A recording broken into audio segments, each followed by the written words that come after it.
안녕하세요. 다음교육에서 숙명여고 수학을 가르치고 있는 수학 강사 김도현입니다.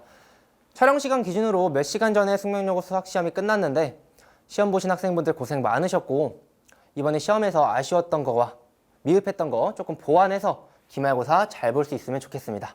자, 그러면 중간고사 어떻게 나왔고 기말고사는 어떻게 대비하면 좋을지 간단하게 총평 한번 해보도록 하겠습니다.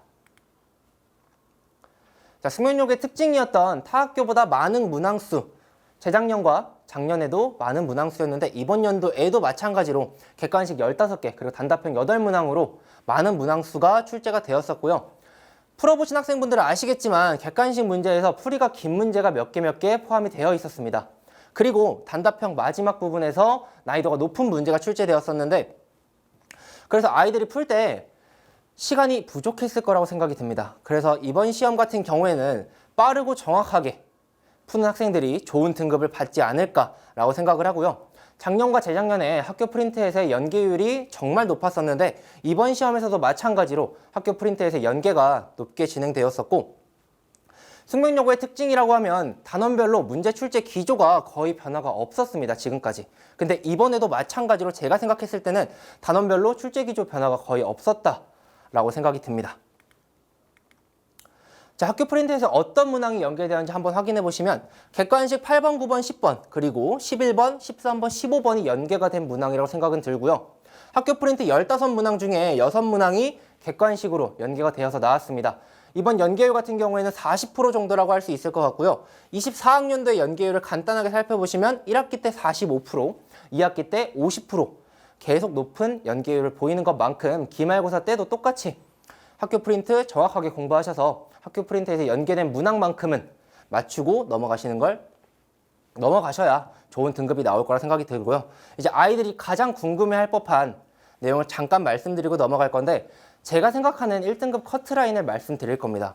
이제 작년 아이들을 기준으로 말씀을 드리자면 제가 생각하는 이번 숙명여고 시험 1등급 커트라인은 89점 정도가 될 것 같습니다.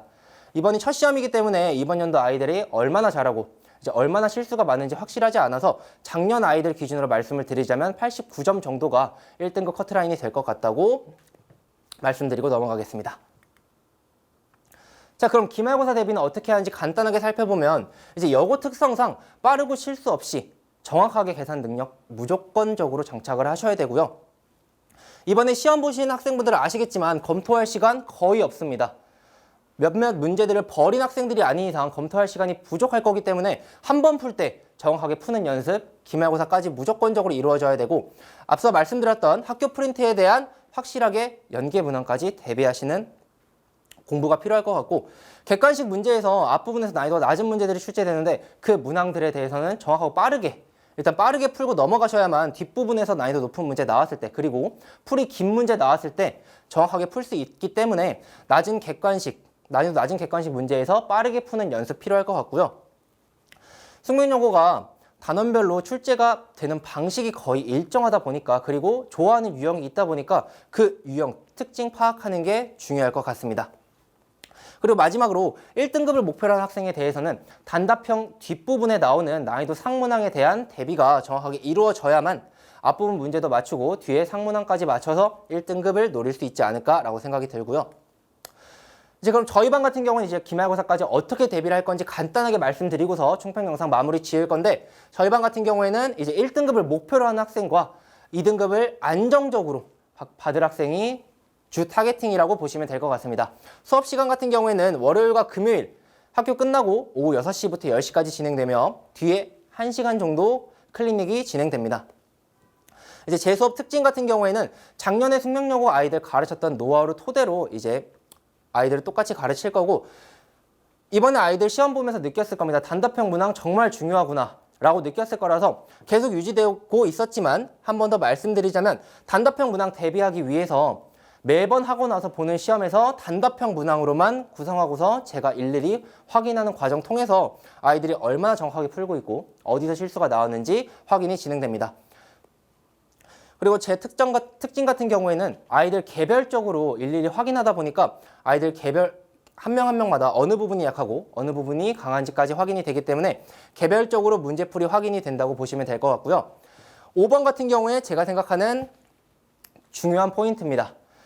숙명여고 특징 살려서 제가 시험 기간 다가오기 전부터 아이들이 기말고사 대비할 수 있도록 모의 기말고사지를 만들어주는데 뒤에서 제가 사진으로 보여드리겠지만 이 부분이 저희 반 아이들이 말을 했을 때 가장 많이 도움을 받는 부분이라고 해서 매번 유지되고 있는 부분이라고 보시면 될 것 같고요. 거기다가 똑같이 이제 학교 실제 시험처럼 학교 프린트 유사문항 그리고 변형문항까지 구성해서 진행하고 있습니다.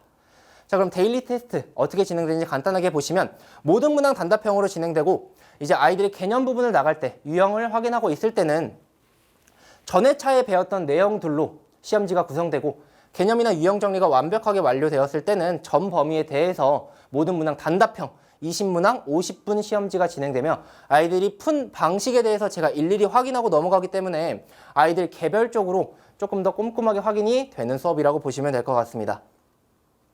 그리고 지금 보시는 사진은 저희 모의 중간고사 대비할 때 모의 중간고사 지로 쓰였던 시험지를 들고 와 봤는데요. 왼쪽에 보이시는 시험지가 실제 숙명여고 난이도라고 생각해서 제가 만든 시험지입니다.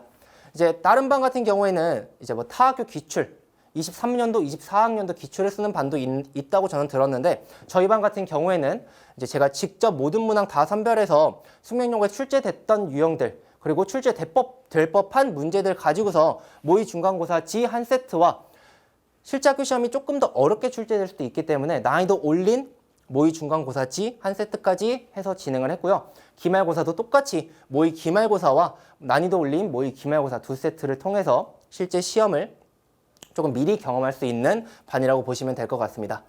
그리고 이제 아이들마다 개별적으로 모르는 유형이 있고 약한 유형이 있기 때문에 약한 유형에 대해서는 취약 정리가 개별적으로 배부되며 모르는 유형에 대해서는 조금 헷갈리는 유형에 대해서는 추가 문항을 통해서 아이들 과제 이외의 문제를 배부함으로써 아이들이 조금 더 모든 문제에 대해서 모든 유형에 대해서 알고 넘어가는 수업이 될 것 같다고 생각합니다.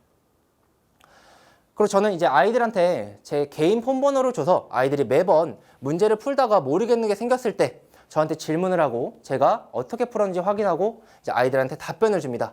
뭐 사실 시시콜콜한 문자를 할 때도 있지만 아이들이 실제 문제 푼 걸 봤을 때 어떻게 풀어갔는지 확인할 수 있고 어디서 잘못됐는지를 알 수 있기 때문에 개별적인 확인이 조금 더 자세하게 진행된다고 보시면 될 것 같습니다. 이번에 5월에 시험 끝나고 나서 연휴가 조금 길게 있습니다. 그래서 5월 5일과 6일 여자아이들 특히나 경우의 수 약합니다. 그래서 경우의 수랑 행렬 이틀에 걸쳐서 1시 반부터 5시까지 이틀 동안 특강이 진행되고요. 이제 기말고사 정규반 같은 경우에는 5월 12일부터 다시 개강하니까 많은 관심 가져주시면 감사하겠습니다. 감사합니다.